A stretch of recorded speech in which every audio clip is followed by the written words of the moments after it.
আমাদের আজাদি দিতে পারে নাই।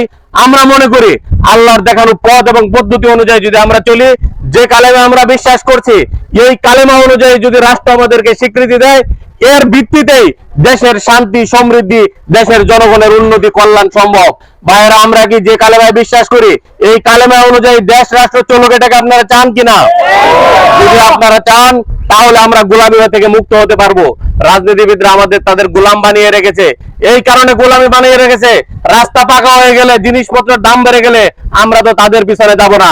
তারা মনে করছে চরের মানুষ এসে আমার পিছনে স্লোগান দিবে, আমার কামলা কাটবে, সুতরাং তাদেরকে রাস্তা দেখানো যাবে না। এই জন্য রাজনীতিবিদরা আমাদেরকে পরিকল্পিতভাবে তাদের গোলাম বানানোর জন্য চেষ্টা করেছে। শিক্ষা ব্যবস্থার কথা বলেন, চরাঞ্চলের ভাইয়েরা, আমরা যারা দিন আনি দিন খাই, আমরা প্রাইমারি স্কুলের নির্ভরশীল। প্রাইমারি স্কুলে কি পড়াশোনা আছে? প্রাইমারি স্কুলে পড়াশোনা হয় না? শহরের বড় বড় ইউনিভার্সিটি, বড় বড় কিন্ডারগার্টেন নাম করা স্কুলে আমাদের পড়াশোনা করার জন্য ছেলে মেয়েদেরকে পাঠানো হয়।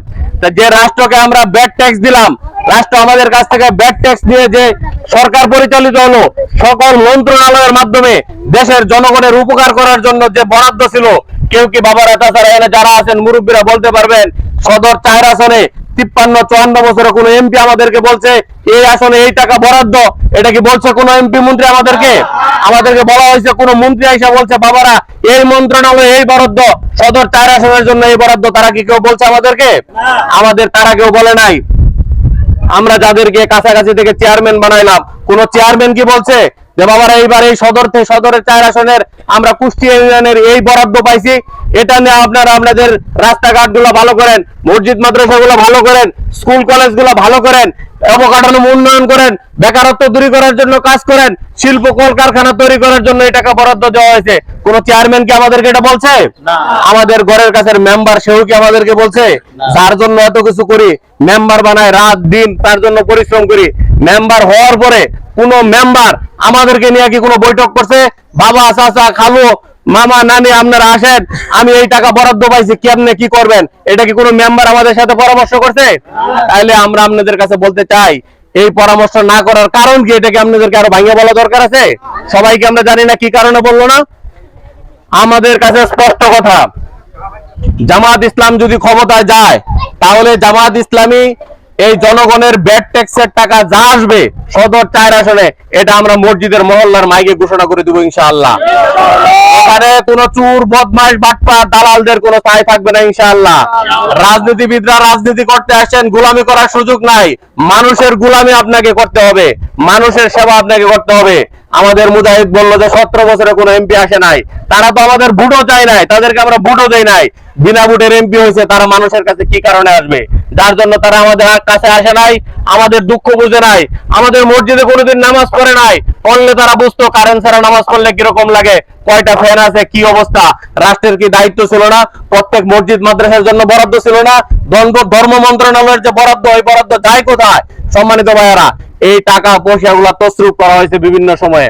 যে টাকা পয়সা তছরূপ করা হয়েছে, রাষ্ট্রের পক্ষ থেকে যে টাকা পয়সা তছরূপ করা হয়েছে, যদি আপনারা শুনেন, 1000 কোটি টাকা পার ওয়ার্ড। 3 নাম্বার ওয়ার্ডে 1000 কোটি টাকা যদি আমরা এই 17 বছরে ব্যয় করতাম, তাহলে কি আমাদের রাস্তাঘাট, স্কুল, কলেজ, কল কারখানা এগুলো কি হয়ে যেত না ভাইয়েরা? এগুলো হইতো না। 1000 কোটি টাকা আপনারা খেয়াল করবেন, তাহলে 17 বছরে যদি 1000 কোটি টাকা পার করে, তাহলে আগে যারা চালাইছে তারা কি দোয়া তুলসী পাতা ছিল? তারাও তো এখান থেকে এই কাজই করছে নাকি? এর আগেও কি আমরা চ্যাম্পিয়ন ছিলাম না 17 বছরের আগে? তাহলে 17 বছর আগে আমরা দুর্নীতিতে চ্যাম্পিয়ন ছিলাম। সুতরাং এই 1000 কোটি, আরো যদি ধরি 1000 কোটি টাকা, 2000 কোটি টাকার কাজ যদি এই 3 নাম্বার ওয়ার্ডে হতো, তাহলে কি আমাদের রাস্তাঘাট, এই অবকাঠামো, সবজি উঠানোর জন্য কি ঘোড়ার গাড়ি আমাদের দরকার ছিল? ঘোড়ার গাড়ি দরকার ছিল? সকল ট্রান্সপোর্ট হয়ে যেত, এইখান থেকে ব্রিজ হয়ে যেত, কোনো ব্রিজ হওয়ার বাকি থাকতো না। আজকে আমাদের ব্রিজ করার আগে পড়ে যায়, দেখছেন না? যে খাগড়ার এই যে ব্রিজ, আমরা কয়েকদিন আগে গেলাম, মানুষ ওঠার আগে ব্রিজ পড়ে গেছে। সম্মানিত ভাইয়েরা, এই জন্য রাষ্ট্রের মূল কারণ হচ্ছে এই চুরি চেষ্টামিটাই হচ্ছে মূল প্রজেক্ট হিসাবে আমাদের নেতৃবৃন্দ নিয়েছে। আমরা যদি দুর্নীতি বন্ধ করতে পারি, তাহলে সকল সমস্যার সমাধান হয়ে যাবে ইনশাআল্লাহ। রাষ্ট্রের যে পরিমাণ ছেলেমেয়েরা বেকারত্ব থাকবে না, কেউ বেকার থাকবে না, বেকার থাকার কোনো সুযোগই নাই। যারা বলে, এখন বলে আমাদের সেক্রেটারি জেনারেল বসে, এক হাতে সার্টিফিকেট দিবে, আরেক হাতে চাকরি দিয়ে দেবো আমরা। মানুষ এটা নিয়ে টল করে, হাসাহাসি করে, মানুষ যে ভোটের জন্য পাগল হয়ে গেছে। আরে ভাইরা, ভোটের জন্য পাগল হবো কি? হাজার হাজার কোটি টাকা